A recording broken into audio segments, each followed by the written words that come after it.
दिल का मामला है साहब, इससे थोड़ा सा संभल कर, क्योंकि अगर दिल का प्रेशर बढ़ा ना तो आपके ज़िंदगी की रिदम बिगड़ सकती है। Me your host RJ Chhaya and you are listening to radio Ivex Tarana 88.4 FM धुन पहाड़ों की। दोस्तों, आजकल की जनरेशन की अगर हम बात करें तो वो अलग ही प्रेशर में चल रही है, जैसे कि करियर का प्रेशर, रिलेशनशिप का प्रेशर और फोमो का प्रेशर। इसके अलावा इंस्टा पर रील वायरल होने का प्रेशर तो बहुत ही ज़्यादा है। लेकिन इन सब के साथ साथ आपके बॉडी के अंदर छुपी एक और प्रेशर है जो बढ़ती जा रही है, जिसे हम कहते हैं ब्लड प्रेशर। दोस्तों, आज है 17 मई और आज हम सभी सेलिब्रेट करते हैं वर्ल्ड हाइपरटेंशन डे। और हमारे साथ हाइपरटेंशन के बारे में बात करने के लिए मौजूद हैं स्टूडियो में captain Archita Das ma'am. Ma'am, स्वागत है आपका। Thank you miss Chhaya and radio Ivex Tarana कि आपने मुझे यहाँ पे बुलाया ताकि मैं हाइपरटेंशन के बारे में कुछ बता सकूँ हमारे लिसनर्स को। जी, तो हमारे लिसनर्स को भी नमस्कार। एंड आज है 17 मई वर्ल्ड हाइपरटेंशन डे। ये हम बेसिकली इसलिए सेलिब्रेट करते हैं ताकि हम एक अवेयरनेस फैला सके लोगों में कि हाइपरटेंशन अभी आजकल एक घरेलू बीमारी हो गई है। आए दिन सबके घरों में पता चलता है कि इन्हें हाइपरटेंशन है, लेकिन फिर इसका हम कुछ करते नहीं है। कोई हॉस्पिटल नहीं जाता है, लोग अपने हिसाब से ही अपनी ट्रीटमेंट चालू कर देते हैं। तो इसके बारे में हमें और अवेयरनेस फैलानी है। तो इस बार की भी थीम है कंट्रोलिंग हाइपरटेंशन टुगेदर, यानी कि हमें अपना बीपी रेगुलरली चेक करना है और इसको अपने सही टाइम पे ट्रीटमेंट कराना है, क्योंकि हाइपरटेंशन होता है एक साइलेंट किलर। मैम, आपने अभी कहा कि हाइपरटेंशन को साइलेंट किलर कहा जाता है, और इसका जो पता है वो हमें तब चलता है जब बॉडी अंदर से पूरी तरह खोखली हो जाती है। ऐसा क्यों होता है कि लक्षण बहुत टाइम बाद पता चलते हैं? हाइपरटेंशन जो है वो एक साइलेंट किलर है, क्योंकि कंपैरेटिव टू दूसरे जो डिजीजेज होते हैं, जैसे कि ये मान लो कि कैंसर है, तो कैंसर के सिम्टम्स हमें लोगों में दिखने लगते हैं कि उनका वेट लॉस हो रहा है, उन्हें खाने की इच्छा नहीं होती है और फिर उनको कॉन्स्टिपेशन हो जाता है। तो लेकिन ये ऐसा हाइपरटेंशन में नहीं है। ये धीरे धीरे हमारे जो मेन ऑर्गन्स होते हैं, जो हमारा दिल है, दिमाग है और जो हमारी किडनीज़ है, इन पे धीरे धीरे इफेक्ट करता है। और उसके बाद फिर जब ये एक हाई स्टेज पे, जब इसकी कॉम्प्लिकेशन स्टेज पे पहुंच जाता है, जैसे कि स्ट्रोक, उसके बाद ही इसके हमें साइंस एंड सिम्टम्स दिखने लगते हैं जी। तो इसीलिए इसको हम एक साइलेंट किलर बोलते हैं। तो इसी कारण हम ये बोलते हैं कि बीपी हमेशा हमें चेक करते रहना है अपने घर पे और इसको वैसे मेंटेन करना। अगर हमें ऐसा लगता है कि हमें हमारा बीपी बढ़ रहा है तो तब हमें आके दिखाना होता है हॉस्पिटल जी। जैसा कि हमने आजकल देखा है कि बहुत ही कम उम्र के स्कूल और कॉलेज जाने वाले बच्चों में भी बीपी की शिकायत देखी जा रही है। तो हम इसे क्या माने कि अब ये बुजुर्गों की बीमारी नहीं रही है? जी बिल्कुल, ये तो है, क्योंकि पहले ऐसा होता था कि हम हाइपरटेंशन को एक एज रिलेटेड डिजीज़ मानते थे कि ये सिर्फ बड़ों में ही होता है। लेकिन अभी जो हमारी लाइफस्टाइल चेंजेस हुए हैं, तो इसने एज बैरियर को भी अब तोड़ दिया है। अब आजकल के जनरेशन में क्या है, एक रैट रेस है कि पहले सबको फर्स्ट आना है, सबको सब में ही सबसे बेटर होना है। तो ये सब क्या होता है कि लोगों के हमारे जो दिमाग है उसमें इफेक्ट करता है। तो दिस विल क्रिएट की एक स्ट्रेस का माहौल बना देता है। लोग ओवर थिंक करने लगते हैं, इसकी वजह से नींद की कमी हो जाती है। और फिर जो हमारा खान पान है, जो हमारे फूड हैबिट्स हैं, वो भी अब चेंज हो गए हैं कि जो अभी के जनरेशन है, they prefer more of junk food, जो फास्ट फूड होता है। तो दीज थिंग्स विल अफेक्ट हमारे बॉडी को। तो इसी के वजह से ये होता है कि हमारा जो यंग एज में भी अभी हाइपरटेंशन अफेक्ट करने लग गया है। अच्छा, लोगों को एक बहुत बड़ी गलत फहमी है, उन्हें लगता है कि अगर उन्हें गुस्सा नहीं आता है तो उनका बीपी नॉर्मल है। क्या गुस्सा आना और हाई बीपी ये दोनों आपस में जुड़े हैं या पूरी तरह अलग है? लोग अक्सर ये कहते हैं कि मुझे गुस्सा नहीं आता तो फिर मेरा बीपी तो सही होगा, और बहुत लोग ये सोचते हैं कि इसको बहुत गुस्सा आता है, ये हमेशा डांटते रहते तो इनका बीपी तो हमेशा ही हाई रहता होगा। बट ये गलत है कि हमारा बॉडी टेम्परेली एक स्ट्रेस हार्मोन रिलीज करता है फॉर दैट मोमेंट। जब आपको गुस्सा आ रहा हो तो उस टाइम पे आपका बीपी बढ़ जाता है। लेकिन फिर ऐसा है कि अगर आपको बार बार एक stress, tension, over thinking, anxiety और अगर इमोशनल प्रेशर पूरे टाइम आपका कांस्टेंट रहेगा, तो ये एक बहुत बड़े कल्प्रिट्स बन जाते हैं आपके बीपी बढ़ने के पीछे। अगर ये आपका क्रॉनिक रहा तो आपका बीपी बढ़ सकता है। तो इसीलिए हमें ये करना चाहिए कि अपने गुस्से पे थोड़ा नियंत्रण करना चाहिए, थोड़ी डीप ब्रीदिंग एक्सरसाइजेस करने चाहिए वैसे तो उससे डेंजर कम होता है। ओके। एक और बात है कि लोगों में अगर थोड़ा सा सर दर्द हो तो वो खुद ही केमिस्ट की शॉप पे जाते हैं, दवाई लेते हैं और खा लेते हैं। तो मैं आपसे जानना चाहूँगी कि ये सेल्फ मेडिकेशन के क्या क्या नुकसान हो सकते हैं?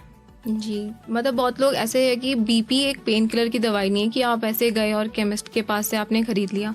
हर एक इंसान की जो बॉडी होती है वो बीपी से अलग, मतलब हर एक का चेंजेस अलग अलग होते हैं। तो बीपी के बहुत सारे जो दवाइयाँ होती है उसकी वेरिएशंस होते हैं, तो आप खुद से ये डायग्नोज नहीं कर सकते कि आपको कौन सी दवाई लेनी चाहिए, क्योंकि हर एक का जो इफेक्ट करता है ये जो बीपी है वो अलग है। तो उसके हिसाब से हमें दवाइयाँ लेनी होती है।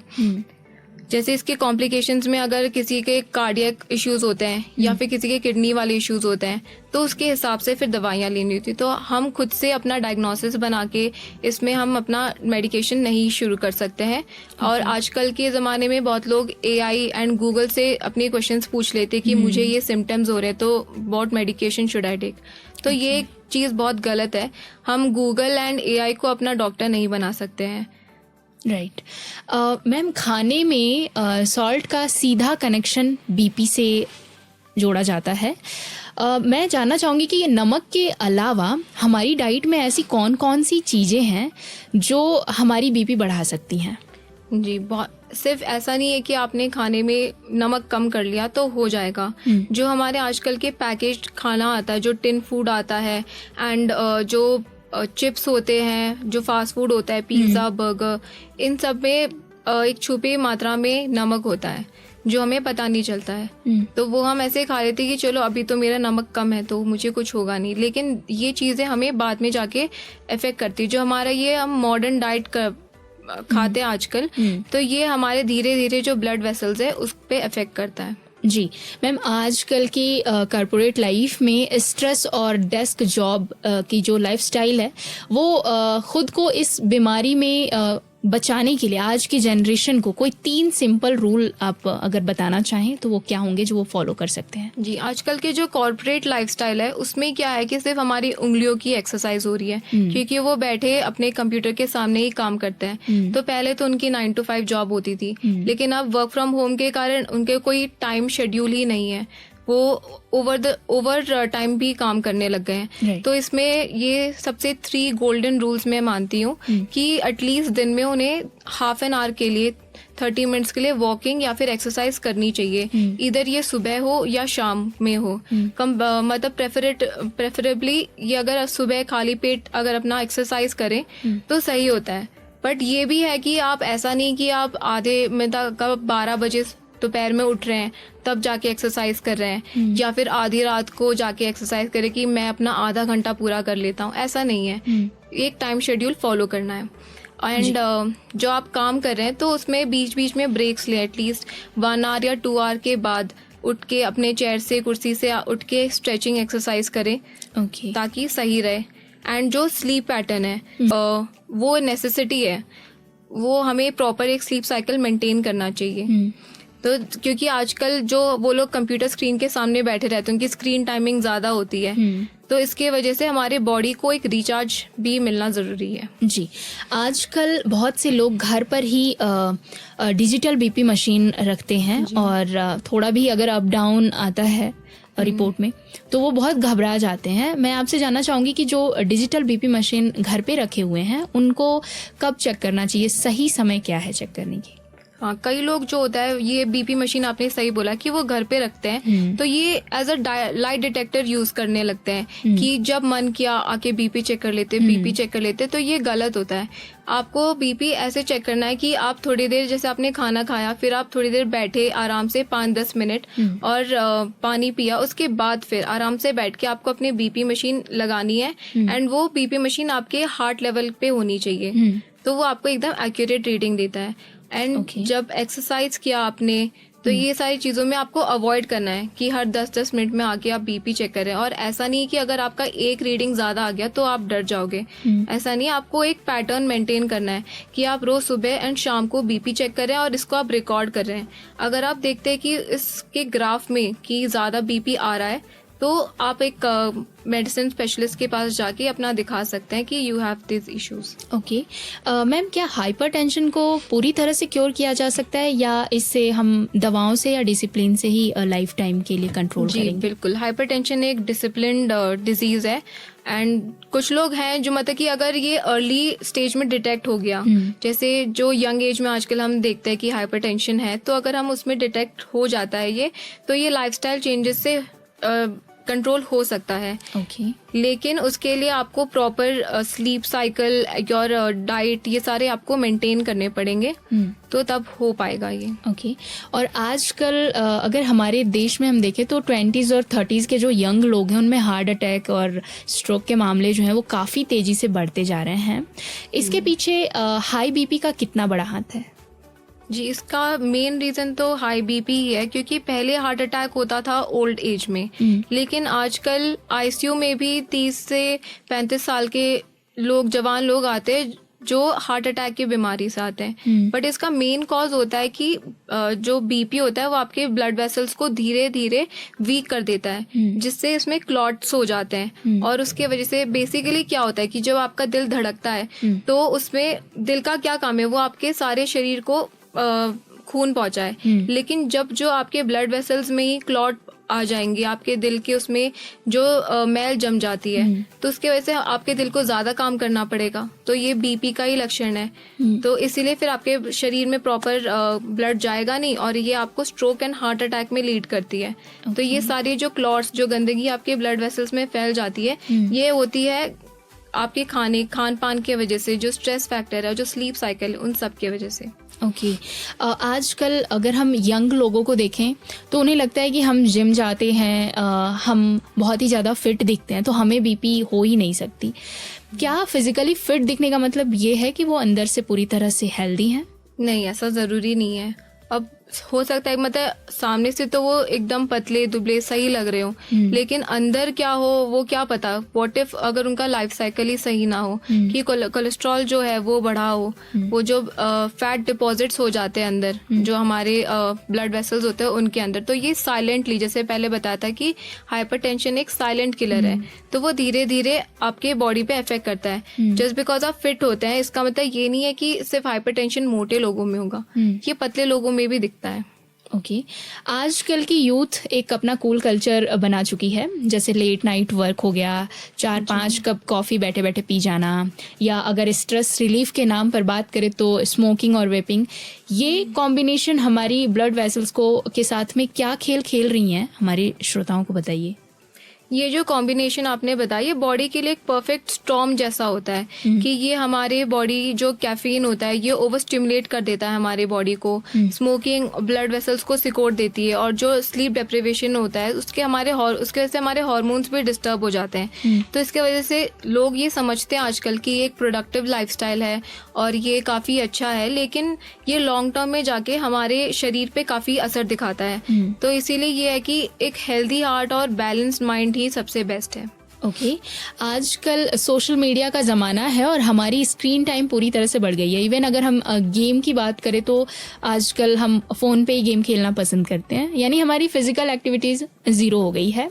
तो ये इस डेस्क बाउंड और सैनिटरी लाइफस्टाइल से हाइपरटेंशन का क्या कनेक्शन है, ये समझाइए हमारे श्रोताओं को। जो हमारी आजकल की जनरेशन है, इनकी सबसे बड़ी प्रॉब्लम यही है कि बॉडी एक्टिव कम और स्क्रीन एक्टिव ज़्यादा। तो इसमें क्या होता है कि जो हमारी बॉडी मूवमेंट्स है वो कम हो गई है, तो उनका जो बॉडी मेटाबॉलिज्म रेट है, मतलब कि जो उनकी पाचन शक्ति है वो कम हो जाती है। तो उसके वजह से क्या है कि फिर से वही फैट डिपॉजिट होने लगते हैं, तो हमारी आर्टरीज काम नहीं करती हैं। तो इसमें बीपी बढ़ने के चांसेस ज़्यादा हो जाते हैं जी। तो इसलिए ह्यूमन बॉडी मूवमेंट के लिए बनी सिर्फ स्क्रोलिंग करने से कुछ नहीं होगा, आपको अपने पूरे शरीर को हिलाना पड़ेगा। ओके आजकल अगर हम यंग बॉयज़ और गर्ल्स की बात करें तो सप्लीमेंट और जो प्रोटीन पाउडर है उसका क्रेज़ उनमें बहुत ही ज़्यादा है। मैं जानना चाहूँगी कि क्या बिना डॉक्टर की सलाह के ये सप्लीमेंट्स हमारे बॉडी को ट्रिगर कर सकते हैं, बीपी को? जी हाँ, कर सकता है। अगर हम ब्लाइंडली सप्लीमेंट्स ले तो ये डेंजरस हो सकता है। जस्ट बिकॉज हमें मसल्स बनाने हैं, इसमें सिर्फ सप्लीमेंट्स लेने से नहीं होगा। आपको एक प्रॉपर एक प्रॉपर सलाह के साथ लेनी पड़ेगी, क्योंकि काफ़ी ऐसे होते हैं प्रोटीन पाउडर्स जिसमें स्टेरॉइड्स होते हैं, तो ये हमारे बॉडी को अफेक्ट करता है, ये हमारे हार्ट रेट पे अफेक्ट करता है जी। तो इसलिए हमें प्रॉपर सलाह के साथ ही लेनी चाहिए। ओके। यंग जनरेशन आजकल बहुत ही ज़्यादा एंजाइटी, पीर प्रेशर, फोमो का प्रेशर, इन सब चीज़ों से बहुत ही ज़्यादा गुजर रही है। क्या मेंटल स्ट्रेस सीधे हमारे ब्लड प्रेशर को हमेशा के लिए बढ़ा सकता है या ये टेम्पररी है? नहीं, अगर आप परमानेंटली अगर आपका स्ट्रेस रहेगा तो हाँ ये बढ़ा सकता है, बट इसके दूसरे फैक्टर्स भी ऐड ऑन हो जाते हैं। अब अगर हमेशा ही आपका बॉडी स्ट्रेस में रहेगा तो ये एक हाइपर अलर्ट मोड में रहेगा कि आपकी बॉडी हमेशा इस पे एक्ट करती रहेगी, आपका हार्ट रेट भी बढ़ता रहेगा, आपका दिल ज़्यादा काम करेगा। तो ये फैक्टर एक है जो आपका बीपी बढ़ा सकता है। लेकिन इसके साथ साथ जो आपकी स्लीप साइकिल है, ये सब, और जो आपका मेंटल हेल्थ है, ये भी अफेक्ट करता है। ओके। अगर किसी 20 से 22 साल या 25 साल के लड़के या लड़की को ये पता चले कि उन्हें बीपी की प्रॉब्लम है, तो क्या उन्हें ज़िंदगी भर दवा लेनी पड़ेगी या ये अपने लाइफस्टाइल को बदल कर इसे कम कर सकते हैं? जी हाँ, हर बार तो नहीं। जैसे कि मैंने बताया था कि बीपी हर बॉडी में अलग तरीके से एक्ट करता है, तो इसीलिए जो उस इंसान जिस पे इफेक्ट हुआ है, अगर वो अपनी लाइफस्टाइल चेंज करे, अगर वो अपना वेट कंट्रोल करे, डाइट कंट्रोल करे, स्लीप और हेल्दी स्लीप साइकिल मेंटेन करे, एक्सरसाइज करे, तो हो सकता है कि उनके मेडिसिन वो स्टॉप कर सकते हैं, लेकिन वो खुद से ना करें। वो हमेशा ही अपने डॉक्टर से कंसल्ट करें इस चीज़ पे। ओके। तो हमारी यंग लिसनर्स को मैं चाहूँगी कि कोई 3 ऐसी चीज़ें बताइए आप जो वो आज से ही अपनी लाइफस्टाइल में चेंज करें ताकि उनका दिल लंबे समय तक स्मूथली धड़कता रहे। तो मैं तो ये बोलना चाहूँगी कि ये 3 पॉइंट्स जो हैं कि डेली मूवमेंट, जो एटलीस्ट आधे घंटे के लिए वो एक्सरसाइज करें या वॉक करें। जो जंक फूड है वो ओकेजनली रखें, बट ये ध्यान रखें कि आपका जो ओकेजनल है वो हर 2-3 दिन में ना आए। ओके। एंड इसमें आपको डेली हेल्दी डाइट मेंटेन करना है। ऑल द ग्रीन फूड जो होता है वो खाएं।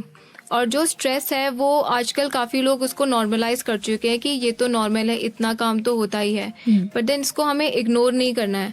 अगर हम इसको इग्नोर करेंगे तो फिर ये हमारे आगे चल के हेल्थ पे ही इफेक्ट करेगा। जी मैम, क्योंकि अब ये शो ख़त्म करने का टाइम है, तो मैं जाते जाते आपसे जानना चाहूँगी, वर्ल्ड हाइपरटेंशन डे पर हमारे लिसनर्स के लिए आपका हेल्थ मंत्र क्या होगा? मैं ये बोलूँगी कि बीपी को लाइटली मत लीजिए। हेल्दी लाइफस्टाइल कोई फैशन ट्रेंड नहीं है, बट ये एक फ्यूचर इन्वेस्टमेंट है। आज का डिसिप्लिन ही कल का प्रोटेक्शन है, तो इसलिए हमें ये ध्यान रखना चाहिए। और जैसे राजेश खन्ना जी बोलते हैं कि ज़िंदगी लंबी नहीं बड़ी होनी चाहिए। एग्जैक्टली। बट मैं तो ये बोलूँगी कि अगर हम अभी से अपने हेल्थ का ध्यान रखें, हम सही टाइम पे सारी चीज़ें करें, ये तो इतना मुश्किल है नहीं कि एक डाइट मेंटेन करना या स्लीप साइकिल मेंटेन करना। तो अगर हम ये सब करें तो हमारी ज़िंदगी लंबी भी हो सकती है और बड़ी भी। जी, thank you so much ma'am. Hypertension पे बात करने के लिए हमारे साथ स्टूडियो में थी captain Archita Das. Thank you so much ma'am, आपने बहुत अच्छी जानकारी हमारे श्रोताओं तक पहुंचाई है और आई होप कि हमने वो सारे क्वेश्चंस कवर किए हैं जो आज की जनरेशन के लिए बहुत ज़रूरी था। थैंक यू सो मच, आपने बहुत कीमती टाइम दिया। Thank you. आई होप सारे लिसनर्स को भी ये काफ़ी हेल्पफुल रहा हो।